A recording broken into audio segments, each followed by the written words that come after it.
은혜 받으실 하나님의 말씀은 마태복음 5장 17절로 22절 말씀입니다.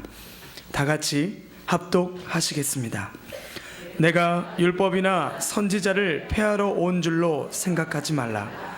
폐하러 온 것이 아니요 완전하게 하려 함이라. 진실로 너희에게 이르노니 천지가 없어지기 전에는 율법의 1.1획도 결코 없어지지 아니하고 다 이루리라.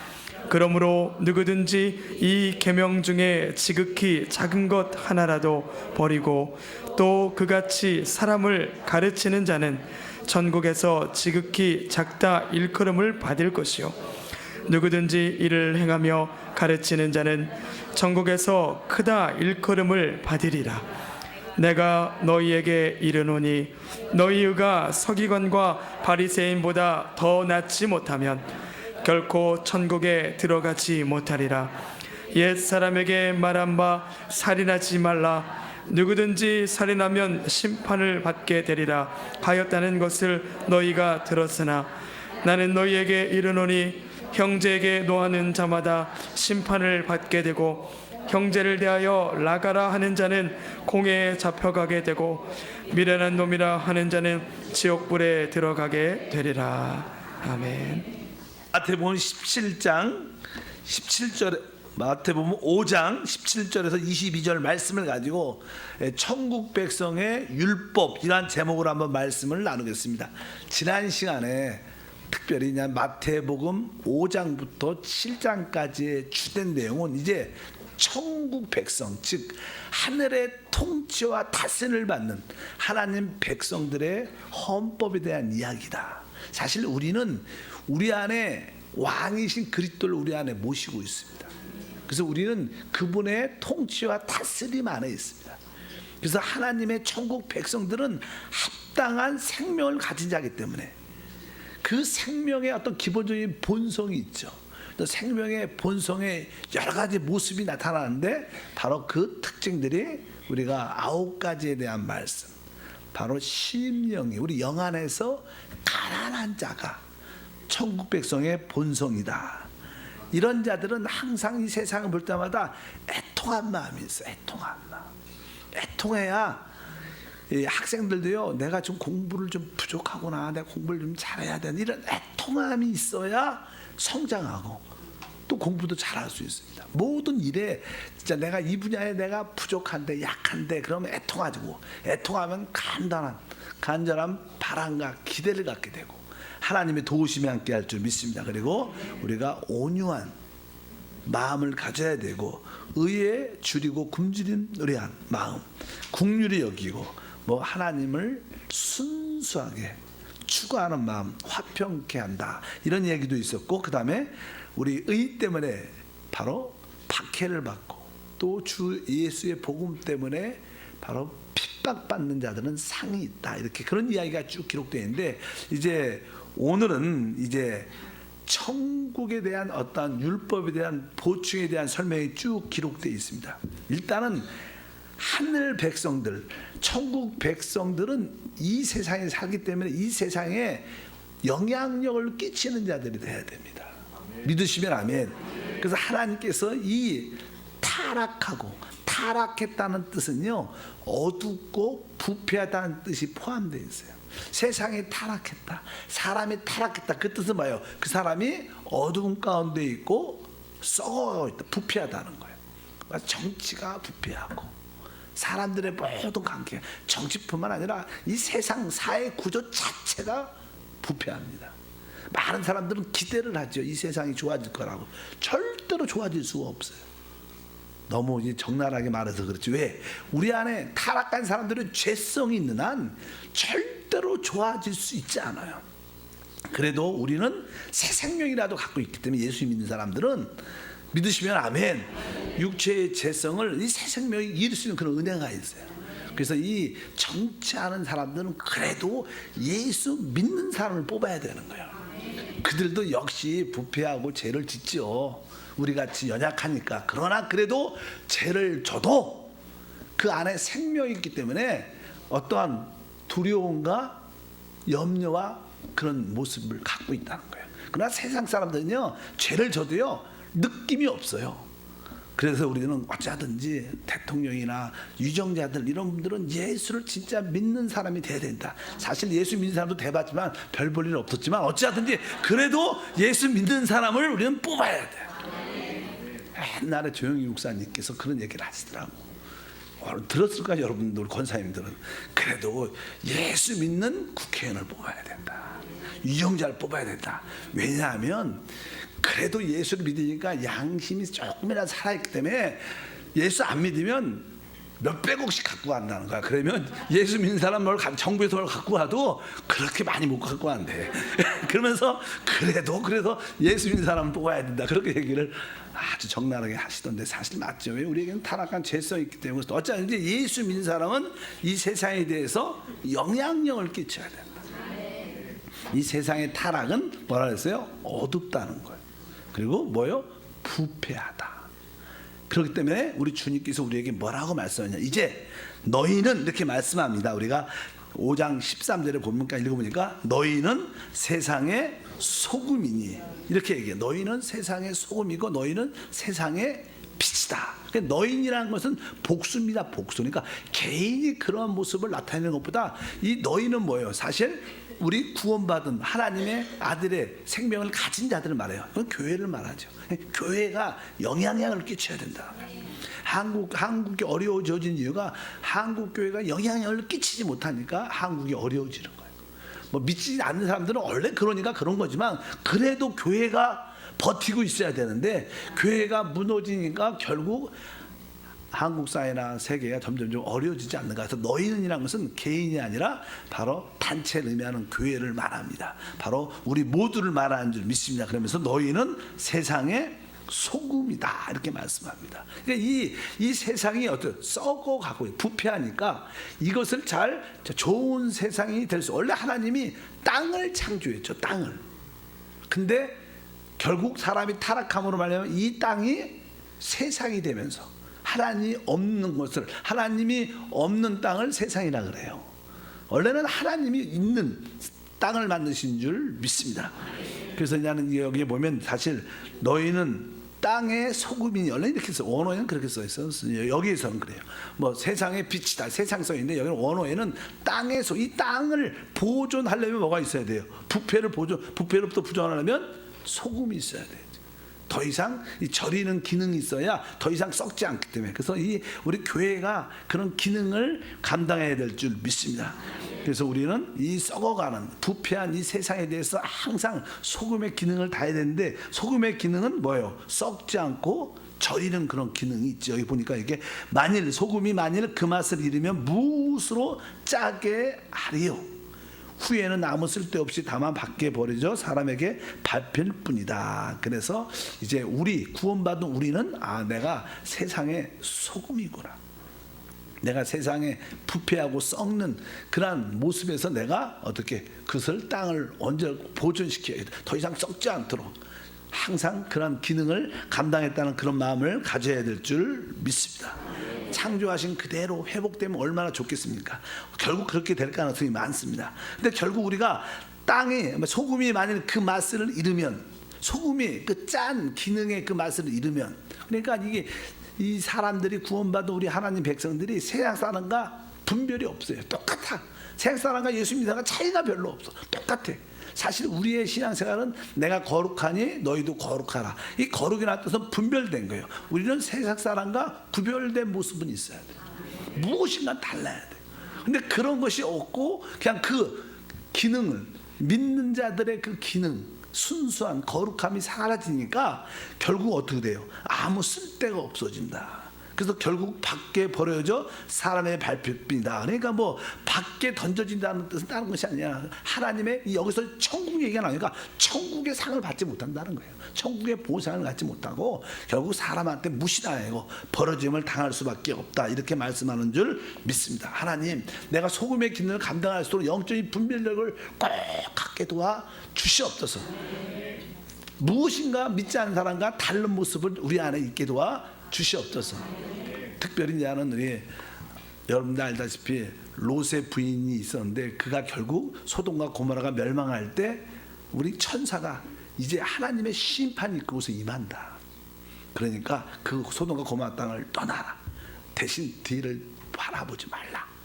그러니까 롯은 바라보죠. 하나님 말씀을 좀 나름대로 잘 알죠. 근데 부인은 까우뚱 했는지 진짜 심판이 올까? 진짜 아닐지도 모르지. 내 눈으로 확인해 봐야 되니. 근데 번쩍번쩍 하는데 보지 말고 가야 되는데 한번 딱 가보니까 어떻게? 그 순간 뭐가 됐어요? 소금기둥. 여러분들이 세상에 결국 심판이 옵니다. 그것도 믿지 않고 이렇게 까우뚱하면 나중에 어떻게 돼요? 소금기둥이 돼서 진짜 소금의 기능도 이럴 뿐만 아니라 영원한 멸망 가운데 있는 그런 이야기도 쭉 기록되어 있어요. 여러분들의 소금의 기능을 감당하기를 축복합니다. 여러분 안에는 절이는 기능, 썩지 않게 하는 기능이 있습니까? 한번 여러분들이 이렇게 한번 맛을 이렇게 보시기 바랍니다. 짭짤한가 안 짭짤한가. 두 번째 보면 15절 말씀 다 같이 읽겠습니다. 너희는 세상의 빛이라. 산 위에 있는 동네가 숨겨지지 못할 것이요. 이렇게 말하죠. 이제 두 번째는 너희는 세상의 빛. 아까 세상이 타락했다는 뜻은 뭐예요? 어두워졌다는 거예요. 어두워지면 나이가 들면요, 이렇게 나는 눈이 침침해지고 어두워지니까 잘 안 보여요. 그래서 특별히 조그만 빛이 없어도 잘 무엇이 물건이 구분이 안 돼. 마찬가지로 영적으로도 마찬가지입니다. 우리는 확실하게 볼 수 있어야 돼요. 근데 이 세상은 어두워졌기 때문에 다 그 사람이 그 사람하고 그 일이 그 일 같고 다 그렇습니다. 그러나 그렇지 않습니다. 우리에게 빛이 있다면 우리는 분명히 볼 수 있습니다. 이 세상이 썩어져 가는 것을, 멸망 가운데 있는 것을 잘못된 방향으로 가져도 분명히 알 수 있는 줄 믿습니다. 그래서 우리 주님 말하죠. 너희는 세상의 그냥 빛이다. 이렇게 말씀하죠. 산 위에 있는 동네가 숨겨지지 못할 것이요. 이게 여러분 알다시피 산 위에 어떤 동네가 있으면, 도시가 있으면 거기에 뭐 동네니까 당연히 빛도 있고 밝아지니까. 우리들도 종종 이렇게 은정 같은 거 하고 이렇게 보면 높은 산에 어떤 군인 부대나 아니면 어떤 이렇게 저기가 어디지? 이렇게 멀리 운전을 하다 보면 저기가 어떤 도시지, 어떤 동네지 이렇게 빛이 막 나니까 그럼 당연하게 볼 수밖에 없는 거예요. 산 위에 있는 동네는 다 볼 수밖에 없는 거예요. 그런 것처럼 바로 우리는 빛이 돼서 모든 사람이 알 수 있는 그런 은혜가 함께할 줄 믿습니다. 근데 우리가 빛이 없는 이유 중에 하나는 자꾸만 이렇게 분열되고 나누어지면 빛을 상실하게 돼요. 여러분들이 성령 안에서 하나를 지키기를 주여 축복합니다. 또 계속 15절에 보면 사람이 뭐라고 써요? 등불을 켜서 말 아래 두지 아니하고 둔경 위에 두나니 이러므로 집안의 모든 사람에게 빛이 있니라. 여기에 보면 처음에는 이제 산 위에 마을, 도시라고도 표현하고, 두 번째는 이제는 집 안에서 사람이 등불을 켜서 말 아래 두지 아니한다 이렇게 말씀드리니까 우리 안에는 성령의 빛이 있어요. 외적인 성령의 빛도 남들한테 보여줘야 되고 또 내적으로도 성령의 내적인 빛이 우리 안에 비치는 줄 믿습니다.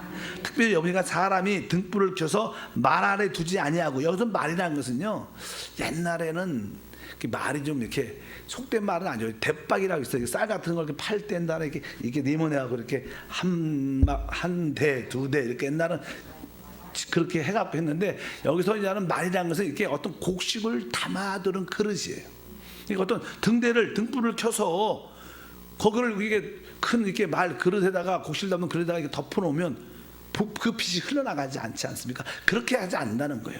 다양하게 등불은 이렇게 등경 위에 둬갖고 그 안을 비칠 수 있게 한다는 거예요. 근데 여기서 그냥 말 아래 두지 않고, 따라할까요? 말 아래 두지 아니하고. 이 말은 뭐예요? 곡식을 담는 뭐예요? 그릇이다. 그러니까 너무 곡식하고 연결되어 있는 거예요, 이 말은. 그러니까 사람들이 너무 생계 염려에 깊이 빠지면 먹는 거에 늘 무엇을 먹을까, 마실까, 입을까 여기에 집착을 하게 되면 여러분들은 영적 빛을 상실한다는 거예요. 이런 뜻이에요. 그러니까 여러분들이 너무 무엇을 먹을까, 마실까, 입을까 여기에 생각하면 여러분은 영적인 빛남이 없어져요. 돈 하면 안 돼. 여러분 없으면 없는 대로 사시면 돼. 부족하면 부족한 대로 감사할 수 있어요. 인생 살아보십시오. 그렇게 돈이 많아야 뭐 행복한 것도 아니에요. 그렇지 않아요? 없어도 여러분 잘 살아왔잖아. 그래도 더 기도하고 더 거룩해지고 더 분별해요. 그러니까 너무 이 말 아래 너무 의식주의에 신경을 많이 써. 우리 아들 좋은 대학교 가야지. 이런 거에 너무 신경 쓰면요, 여러분들은 영적인 빛이 점점 상실돼서 여러분 자신만 얻을 뿐만 아니라 가족을 얻게 하고 결국 하나님께 버림받는 그런 자가 될 수 있다. 이런 뜻을 말씀합니다. 그래서 여러분들이 여러분 안에 하나님이 주신 그 빛과 소금의 감당을 잘해야 된다. 왜? 참된 천국 백성들은 세상 사람들에게 영향력을 줘야 돼. 하나님 우리를 부르신 목적은 다른 게 아닙니다. 이 썩어져가는 세상을 보존해야 돼. 더 이상 썩으면 안 된다는 거. 더 이상 어두우면 결국 영원한 멸망 가운데다. 마지막으로도 우리가 마지막 손에 지켜주고 있어야 되는 거예요. 그래야지 이 세상이 다시 하나님의 구원을 체험하는 그런 가정을 갖게 될 줄 믿습니다. 16절 보니까 이와 같이 너희 빛이 사람 앞에 비치게 하여 그들로 너희 착한 행실을 보고 하늘에 계신 너희 아버지께 영광을 돌리게 하라. 이게 그러니까 하늘에 계신 너희 뭐라 그래요? 아버지. 하나님이라고 말 안 해요. 왜요? 이건 아버지라는 것은 아버지와 우리는 생명적인 관계예요. 우리는 거듭난 하나님의 생명들이에요. 우리 거듭난 천국 백성은요 어떤 사람이 될 수 있어요? 바로 주 예수를 믿고 거듭난 생명을 가진 자들만이 천국 백성이 돼요. 유대인들은 땅에 있는 유대인들은 천국 백성이 되지 않죠. 근데 그들도 예수 믿으면 돼요. 왜? 예수를 믿어야지 뭐예요? 영생을 얻는 거예요. 영생은 아무 유대인이라고 얻는 게 아닙니다. 여러분 예수를 믿어야 거듭나게 되고 하나님의 아들의 생명을 얻게 돼서 우리는 하나님을 뭐라고? 아버지라고 부르고 아버지라 부를 수 있는 축복들. 그러니까 아버지께 영광 돌리기를 주님은 축복합니다. 그래서 우리는 바로 거룩한 생명을 가진 자이기 때문에 우리는 빛의 사명을 감당하고 소금의 기능을 나타낼 수 있는 그 힘이 있어요. 근데 우리 힘으로 안 되는 거죠. 남들한테 이렇게 거룩한 채 아주 밝은 그런 모습으로 사는 게 아니라 우리 안에 있는 생명의 본성을 따라 살면 맞아. 영 안에서 가난하고 애통하고 온유하고 의에 줄이고 목마르고 이러면 당연하게 빛과 소금의 역할을 감당할 수밖에 없는 게 사실이다. 하나님은 우리의 아버지입니다. 그 아버지께 우리가 영광을 돌려야 된다. 그래서 천국 백성은 바로 세상에 영향력을 끼쳐야 된다. 옆 사람과 인사합시다. 세상에 영향력을 끼치자. 뭐 국회의원 대란 그런 뜻이 아니고요. 여러분들이 뭐요? 안에 있는 하나님의 생명을 따라 살면 결국 하나님의 거룩함과 하나님의 영광을 드러낼 수 있는 줄 믿습니다. 이제 17절 보니까 이제 말하죠. 내가 율법이나 선지자를 폐하러 온 줄 생각하지 말라. 폐하러 온 것이 아니요 완전하게 하려 함이라. 이제 우리 주님께서 우리에게 천국 백성들이 지켜야 할 법을 줄 때는요 예수님이 오시기 전까지는 율법이 있었어요. 하나님 백성들의 율법. 그러니까 이 율법의 문제를 해결해 주셔야 되는 거예요. 원래 율법이라는 것은 하나님께서 모세를 통해서 이스라엘 백성에 주신 법인데 율법은 사실 참된 율법이신 그리스도가 오시기 전까지 우리를 보호하기 위한 하나님의 법인 줄 믿습니다. 율법은 우리에게 생명을 주지 않죠. 우리의 모든 죄와 연약함을 드러내서 이렇게 되면 안 되는구나. 이것을 깨닫기 위한 하나님의 뜻인 줄 믿습니다. 그래서 유대인들은 율법에 의해서 보존되어 있었기 때문에 이제 율법 문제를 해결해 주시는 거예요. 그래서 우리 율법을 주님께서 오신 것은 폐하러 온 게 아니다. 이렇게 말씀하죠. 내가 율법이나 선지자를 폐하러 온 줄 생각하지 말라. 폐하러 온 것이 아니라 어떻게 해요? 완전하게 하려 왔다. 이렇게 말씀합니다. 또 구약에는 율법과 선지자가 있었는데 바로 이 율법과 선지자의 완성은 우리 주 예수 그리스도이신 줄 믿습니다. 원래 율법은 두 방면이 있죠. 하나는 율법의 계명이 있어요. 계명이나 계명이 있고 또 율법의 기본 어떤 원칙이라는 게 원칙. 계명과 원칙 한번 따라합시다. 계명과 원칙. 그러니까 율법은 어떠한 계명, 어떤 지켜야 되는 것이 있고 또 예를 들어서 이제는 안식일을 지켜라. 10계명에 나오지. 안식일을 지켜라. 계명이에요. 그러나 이제 안식일은 폐해졌죠. 왜? 우리의 참된 안식은 예수 그리스도가 안식이에요. 그러니까 그런 것처럼 바로 그러나 우리가 하나님 앞에서 안식일을 지킨다는 것은 어떤 날짜를 지킨다는 게 아니라 하나님이 우리를 위해서 모든 것을 다 이루셨다는 거예요. 그러니까 우리는 누린다는 거.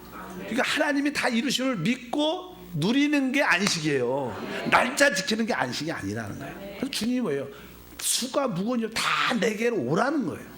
내가 너희를 쉬게 하기. 그러니까 참된 안식은 어떤 날짜를 지키는 그런 계명은 어때요? 예수님이 오심으로 없어진 거예요. 그러나 기본적인 원칙이 있죠. 안식 날의 원칙은 뭐예요?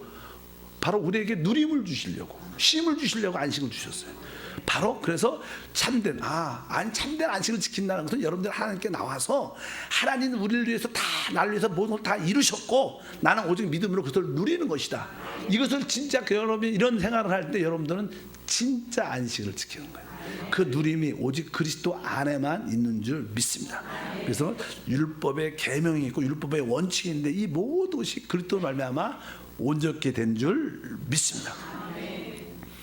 그래서 이제 근데 여기 보면 천국이죠. 천국이란 것은 지난번 말 천국이란 것은 좀 신학적으로 말하면 교회 시대부터 어디까지예요? 천년왕국 끝까지의 기간을 하나님의 나라죠. 다 하나님 나라는 영원 전부터 영원 후까지 다 하나님이 통치하면서 하나님 나라라고 표현해요. 근데 특별히 하늘의 다스림을 받는 그 기간이 뭐예요? 교회와 천국 시대에 를 국한해 갖고 특별히 천국이라 그래요. 천국은 하나님 나라에 속해 있는 거예요. 믿으시면 아멘. 그런데 그냥 이 시대와 교회 시대와 천년왕국 시대는 이 땅에서 이루어지는 거예요. 이 땅, 옛 하늘에서, 옛 땅에서. 지금 천년왕국도 어디서 누리는 거예요? 이 땅에서 천년을 누리는 거예요. 그러니까 이것이 끝나면 뭐가 있어요? 새 하늘과 새 땅이야. 그러니까 옛 하늘과 옛 땅은 끝나는 거예요. 이 땅에 옛 창조에서 이루어지는 것인데 율법이 남아 있는 거예요. 그러니까 율법을 잘 지키면 천년왕국에서 복을 받아요, 사실. 믿으시면 아멘. 우리는 율법을 근데 못 지키지만 우리는 지킬 수 있는 힘이 주어졌어요. 우리 안에 오신 성령이죠. 우리가 성령을 따라 살면 능히 이 법을 지킬 수 있는 거예요. 우리 옛 힘으로는 안 되지만 그래서 여러분들은 성령의 생명의 법을 따라 살면 이러한 놀라운 축복과 은혜를 누리게 될 줄 믿습니다. 그래서 우리 주님께서 이제는 이 법을 어떻게 해왔어요? 완전하게 와라. 그래서 성경은 여기서 말하는 완전은 세 가지 의미가 있다고 보통 말합니다. 첫 번째 완전은 주님은 어떤 누구도 이 땅에 이 율법을 온전히 지킨 사람이 없어. 사도 바울도 그러죠. 자기가 하나님의 계명을 잘 지키려고 했는데 지키지 못하는 자신을 발견해요. 우리가 뭐 살인죄 지지 않고 그래도 그런 건 안 질 수 있죠. 그렇잖아요. 그러나 사도 바울 같은 것은 자기 마음속에 끊임없이 솟아나는 탐심이라는 걸 느꼈어. 남의 걸 좋은 걸 보면 우리 마음은 어떤 마음이에요? 갖고 싶은 거야. 또 정말로 가지면 안 되는데 그래도 한 번씩 어떻게 한번 만져는 보고 싶어. 만지는 것도 죄죠. 왜? 죄지. 왜? 허락 받고 만져야지. 허락 받지 않고 그냥 이거 더 좋은 것 같아. 이렇게 만지면 죄입니다, 사실. 그게 뭐예요? 탐심이죠. 그러니까 사도 바울은 자기가 탐심이 이기지 못하는 그 자신을 발견한 너무나 고통스러운 거. 그래서 그가 오라 공부한 사람 이렇게 말하는 거예요. 이런 탐심의 마음이 있다는 거예요. 어떤 누구도 율법을 지킬 수 없는데 누가 하나님의 그리스도가 이 땅에 오신 거예요. 그분은 율법을 다 지키셨어요. 왜? 그분은 하나님의 생명으로 사셨어. 이 생명은 율법을 초월하니까 지킬 수 있어요. 믿으시면 아멘. 그래서 그분은 실제로 율법을 다 지키신 분이야. 믿으십시오. 어떤 분은 진짜 다 지켰을까? 이렇게 까가보다 지키셨습니다. 여러분, 그분은 화를 내도 영 안에서 화를 냈기 때문에. 그렇잖아요. 성전에 들어서 어떻게 해요? 상도 비둘기 파는 사람을 막 쫓아내고 상을 뒤엎었어. 화를 낸 것이죠. 영 안에서 분을 내는 것은 올바른 거예요. 영 안에서 화를 내는 건 올바른 거예요. 화를 낼 때 너무나 마음이 약해갖고 화를 못 내는 거, 아주 부드럽게 가만히 있는 것도 죄죠. 화를 낼 때는 잘못한 것에서 화를 탁 낼 수 있어요. 영 안에서 화를 낼 수 있는 것은 맞는 거예요. 믿으시면 아멘. 어째 예수님은 모든 걸 지키셨어. 두 번째는요, 율법의 요구는요, 율법의 뭐 죄의 싹은 뭐예요?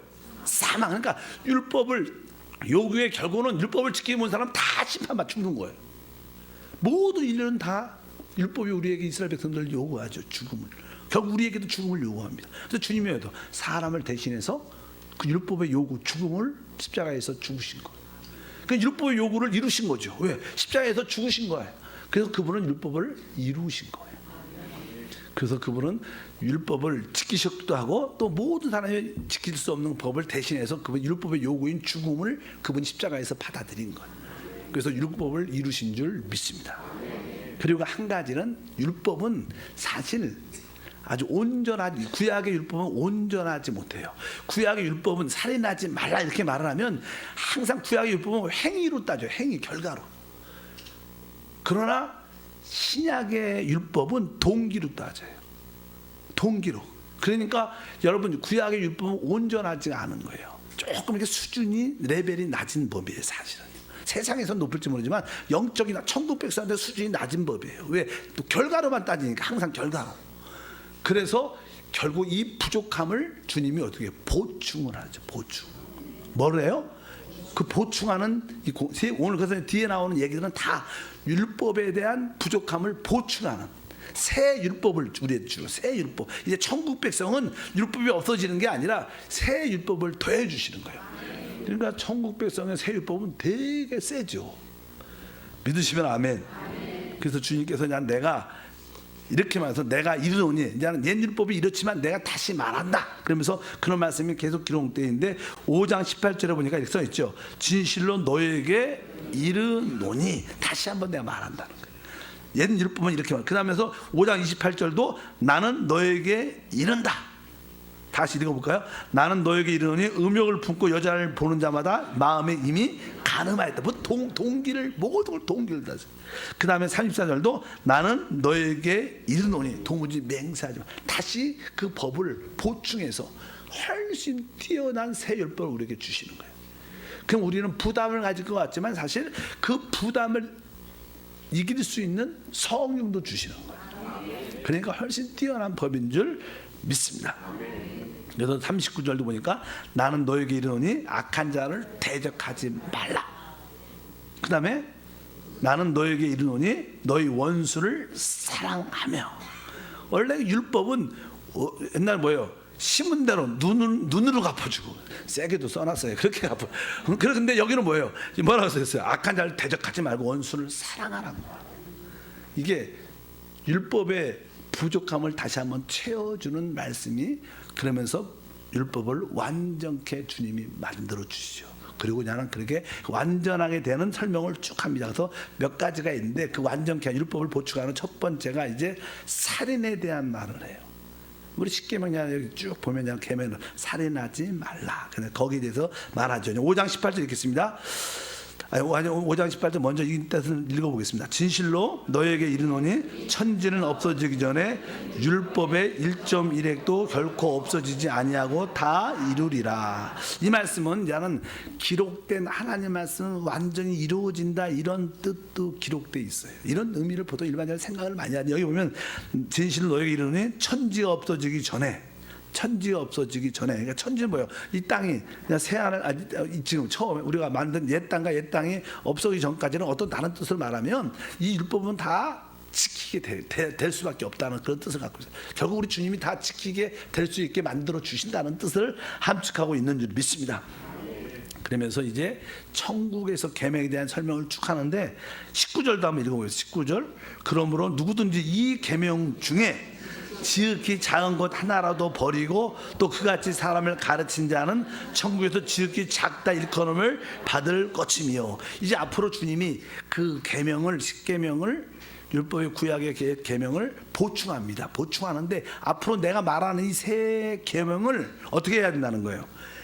다 지켜야 된다는 거예요. 이걸 뭐 이렇게 가르치면서 작은 거라도 지키지 아니하면 천국에서 다음 시대에서 작다는 거예요. 그러나 이 법을 지키면 천국에서 크다 이렇게 그런 말씀을 계속하고 있습니다. 그러니까 천국에서 지극히 작다 일컬음을 받을 것이요 누구든지 이를 행하고 가르친 자는 천국에서 크다 일컬음을 받을 것이다. 그러니까 여러분들이 이제 주님이 말씀하신 이 계명을 어떻게 해요?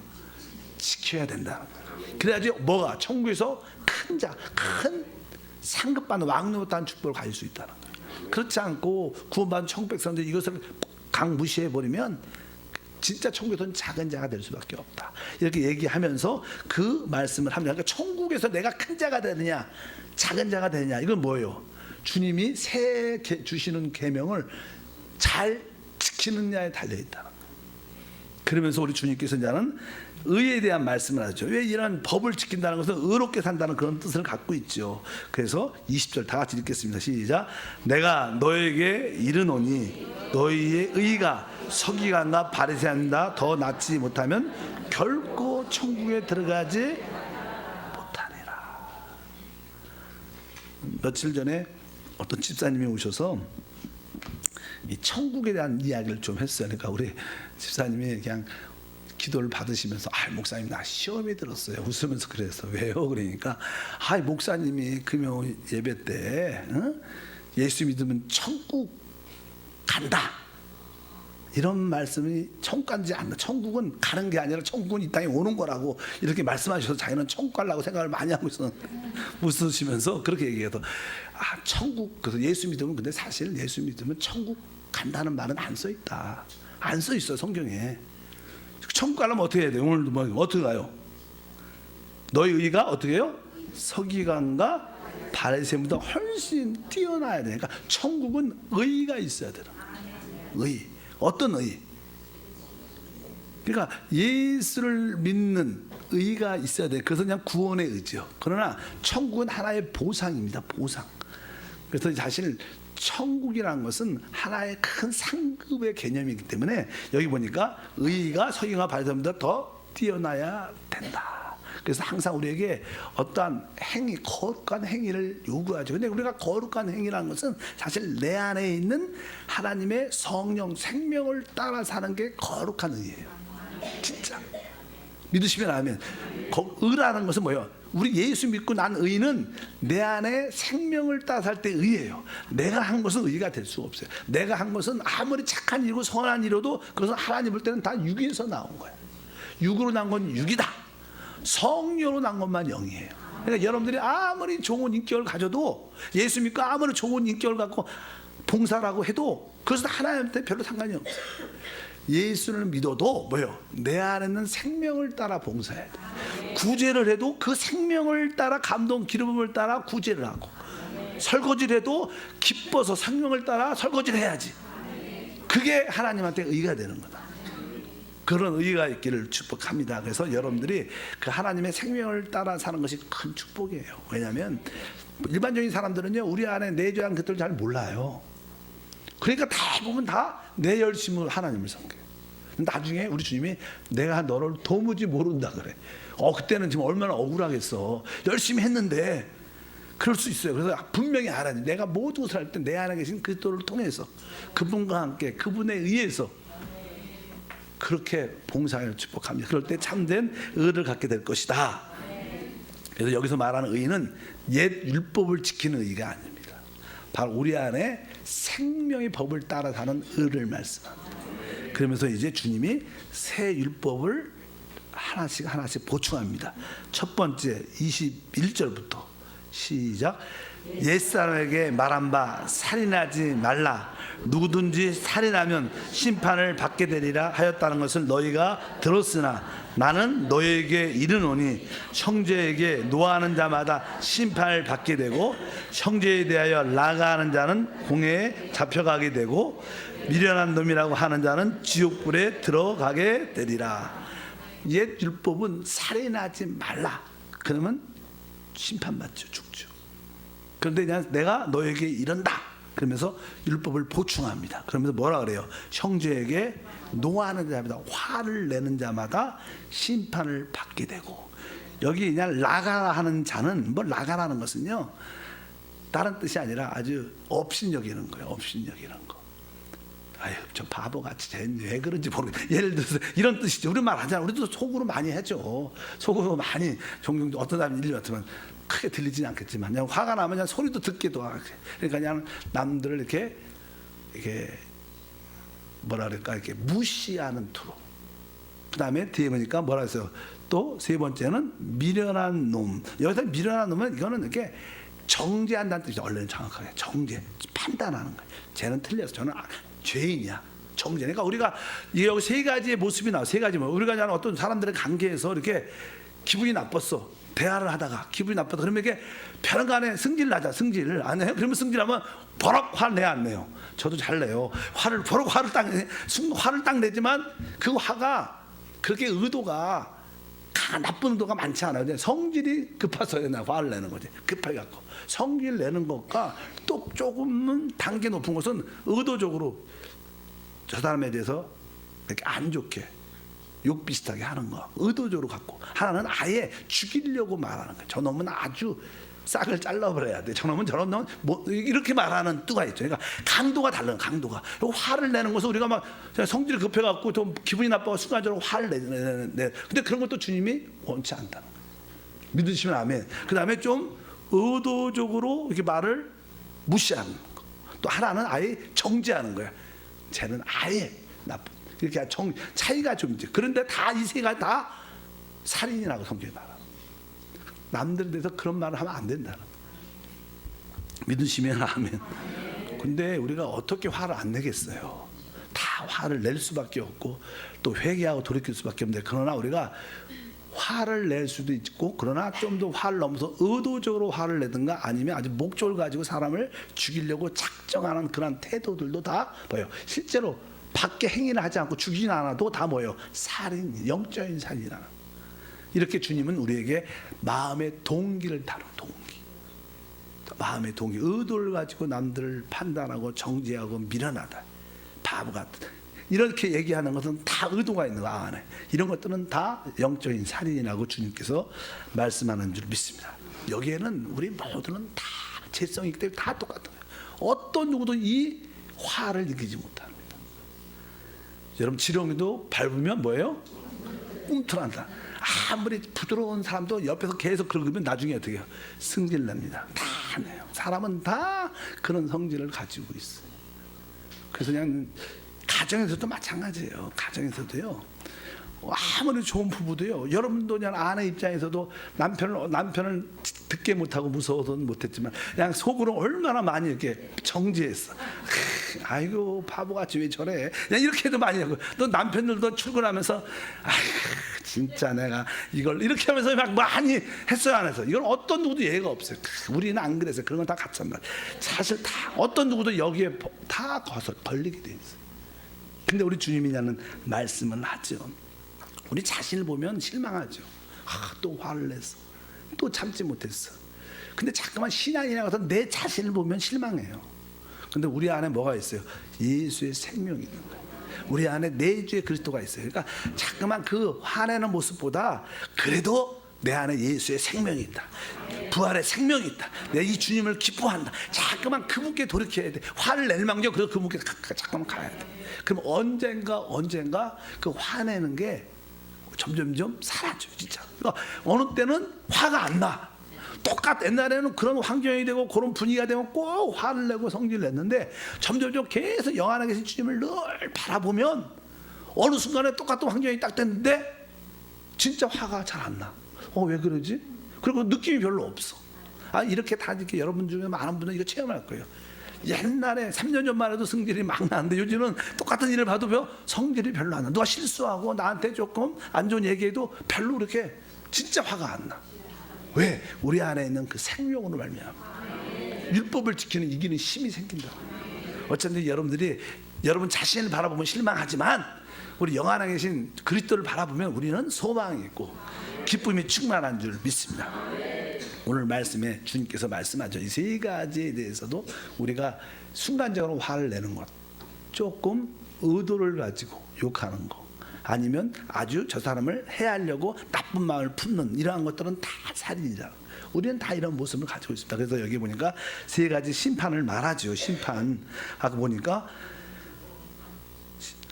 여기 자세히 보면 어떤 뜻이, 하나는요 어떤 심판이냐면 그냥 보통 사람들 앞에서, 많은 사람들 앞에서 성문 있는 데서 저 사람이 이렇게 심판받는다는 뜻이고, 하나는 공회에서 이렇게 사내들인 공회에서 법적인 심판을 받고, 하나는 아예 지옥불에서 심판받는 거예요. 세 가지 심판이 있다고 말씀합니다.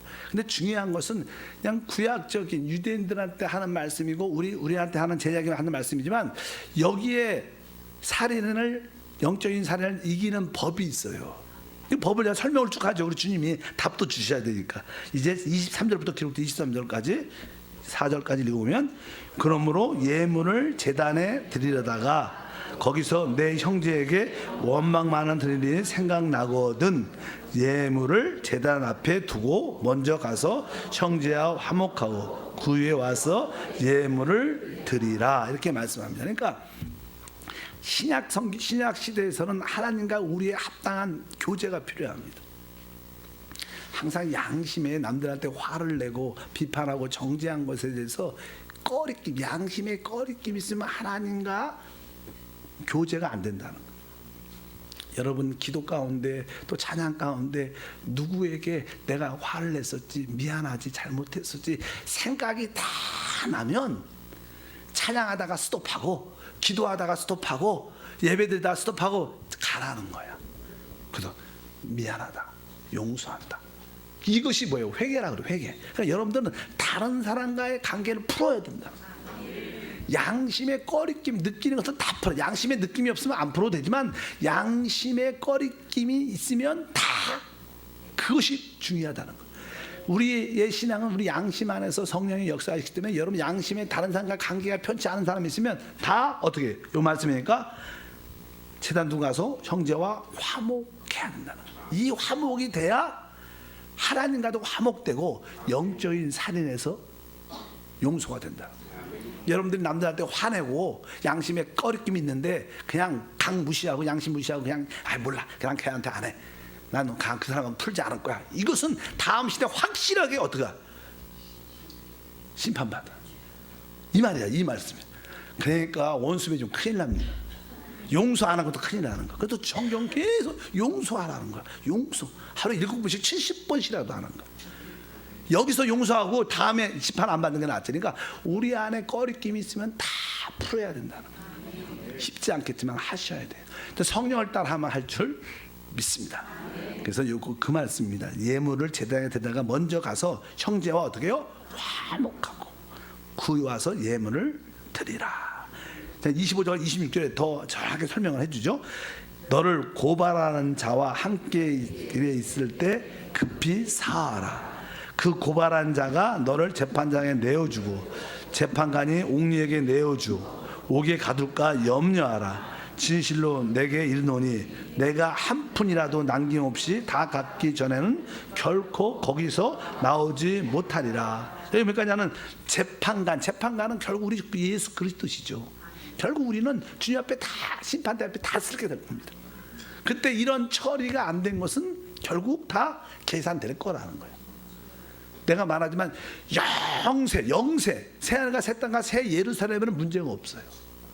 그러나 다음 시대는 계산이 된다는 거예요. 다음 시대 이 땅에서 이루어진 이 세대 예창전 이런 것은 이루어진다고 여기서 분명히 말씀하는 줄 믿습니다. 그래서 이제는 우리가 진짜 사람과의 관계 모든 죄를 주님한테 풀어야겠다. 그런 은혜가 있기를 바랍니다. 근데 여기서는 그냥 이렇게 말하죠. 일단은 중요한 게 이 문제를 화목을 해야 되는데 내가 화목하기 전에 죽을 수가 있어요. 그렇잖아요. 그러면 나하고 상대방에게 내가 죽으면 못한 거예요. 이것도 문제고, 그 다음에 내가 할 마음이 있는데 그 사람이 죽어버렸어. 그럼 어떻게 해요? 그것도 해결이 안 된 거야. 근데 나는 좀 서로 살아있지만 주님이 오셨어. 그것도 해결이 안 된 거야. 예, 여기 내용 그거예요. 여기 내용은 그러니까 세 가지. 그러니까 주님이 오면 해결할 제한이 없는 거야. 내가 죽어도 내가 해결을 못하고 죽었다 그러면 뭐예요? 그것도 해결이 안 된 거야. 나는 해결할 마음이 있는데 그 사람이 일찍 죽었어. 그러면 뭐예요? 그것도 해결이 안 된 거야. 빨리 해야 된다. 어떻게 해요? 빨리. 그러니까 여러분하고 찜찜한 사람은 그분 죽기 전에, 여러분이 죽기 전에, 주님이 오시기 전에 해결을 해야 된다. 따라합시다. 내가 죽기 전에, 그 사람이 죽기 전에, 주님이 오시기 전에. 이 세 가지 기회가 있나요? 이거를 놓치면 해결이 안 되는 거예요. 만약에 이걸 못했다, 주님이 오셨다, 내가 먼저 죽었다, 해결하지 못하고 그 사람이 먼저 죽었다, 그러면 어떻게 써 있어요? 성경에 아까 26절에 진실로 내게 이르노니 내가 한 푼이라도 남김없이 다 갚기 전에는 결코 거기서 나오지 못하리라. 그러니까 조그만 것도 하나님이 다 계산한다는 거야. 그래서 슬피 울며 일을 가는 거예요. 우리가 해결이 안 된 사람은 몇 년 동안 1000년 동안 가는 거예요. 우리는 해결이 다 된 사람은 뭐예요? 그리스도와 함께 1000년 동안 왕노릇 하는데 이것이 해결이 안 되면 어떻게 보면 어두운 데서 슬피 울며 그때 껄껄껄 할 걸 그때 회개합니다. 그때 천년을 회개할 거야. 가슴을 치면서 자기 그때 용서했어야 되는데 용서했어야 돼. 그때 그 장로님을 용서했어야 되는데 그때 권사님을 용서했어야 돼. 우리 남편을 용서해서 계속 그러다가 몇 년 동안 잘 모르겠어요. 사람마다 다르겠지만 대부분 한 1000년 동안. 왜? 일단 1000년 동안 기회가 있지가 않아요. 성경에 보면 오히려 이긴 사람들. 그래서 이것이 새 율법이에요. 그러니까 여러분 이 땅에 살 때 다 해결하고 살아야 된다는 거예요. 근데 이 뜻은 다른 뜻이 아니라 바로 근데 우리 안에 있는 생명을 따라 살면요 용서를 빌 수밖에 없어요. 마음이 안 편하니까. 내가 용서합니다. 축복합니다. 내가 잘못했습니다. 그것이 부끄러운 게 아닙니다. 자존심 문제가 아니에요. 이건 아멘. 영원한 상급의 문제인 줄 믿습니다. 그래서 여러분들이 오늘 말씀 있는 것처럼 우리 다른 사람에게 화를 냈다, 조금 의도를 가지고 안 좋은 말을 했다, 조금은 아주 망하도록 좀 망했으면 좋겠다, 의도적인 생각을 갖고 아주 조금 그런 모습을 보였다, 이런 것들도 다 영적인 살인이다. 이게 법이 얼마나 높아요. 예, 동기를 다루는 거야. 보이는 모습만 다루는 게 아니다. 내적인 동기를 다루는 거예요. 근데 이 내적인 동기까지 이룰 수 있는 길이 바로 우리 안에 계신 생명의 성령의 법이에요. 그러니까 여러분들이 생명의 성령의 법을 따라 살면 또 회개하고 용서하고 또 용서를 받아들이고 그런 마음이 함께 할 줄 믿습니다. 그래서 우리가 이 영적인 살인도 이렇게 주님께서 새 율법을 보충해서 율법을 완전케 시키는 거예요. 완전히 첫 번째 주님이 다 지키셨고 율법의 요구인 십자가의 죽음을 지심으로 율법을 받아 이루셨고 또 세 번째는 부족한 율법을 완성시키는 겁니다. 그래서 우리 안에 이러한 법이 있기를 주님으로 축복합니다. 혹시 여러분들 이렇게 예배하다가 생각나는 사람이 있으면 어떻게 해야 돼요? 이따가 찾아가서 전화해서 미안하다, 용서해달라 이야기를 하시기를 축복합니다. 그 기간이 정해져 있어요. 내가 죽어도 그 문제 풀리지 않은 거예요. 내가 잘못한 그 사람이 죽어도 풀 수가 없는 거예요. 주님이 오시면 풀 수가 없죠. 이 세 가지, 내가 죽기 전에, 그 사람이 죽기 전에, 주님이 오시기 전에 내가 이것을 확실히 풀어야겠다. 아멘. 이것이 바로 하나님의 새 율법의 높은 단계죠. 이것은 다음 천년왕국까지 이 율법이 역사해요. 왜? 다음 천년왕국은요 이 땅에서 이루어져. 율법이 존재하는데 통행하지는 거야. 율법을 다 지키면 상이 높은 거고 안 지키면 그만큼 낮아진 데가 된다, 이렇게 말씀하는 거예요. 그러니까 이것은 천년왕국 시대까지, 우리가 이 시대까지 율법은 역사합니다. 그래서 새하늘에서는 율법이 없죠. 그러나 천년왕국까지는 여기에 따라 상도 받고 여기에 따라 이루어지는 것을 깨닫기를 바랍니다. 하나님 아버지 진심으로 감사합니다. 다시 한번 주님께서 천국 하나님의 백성들, 하늘의 통치를 받는 자들에게 세상에 영향력을 끼치라고 말씀하고, 한편적으로 또 이제 율법을 온전케 하시는 말씀을 우리에게 가르치심을 믿습니다. 다시 한번 우리가 할 수 없으면 압니다. 우리 안에 계신 그 성령의 법을 따라 다 이룰 수 있도록 생명의 역사가 우리 안에 있게 하시고 내주 하신 그리스도를 따라 살 수 있도록 축복해 주시옵소서. 주 예수 이름으로 기도합나이다. 아멘.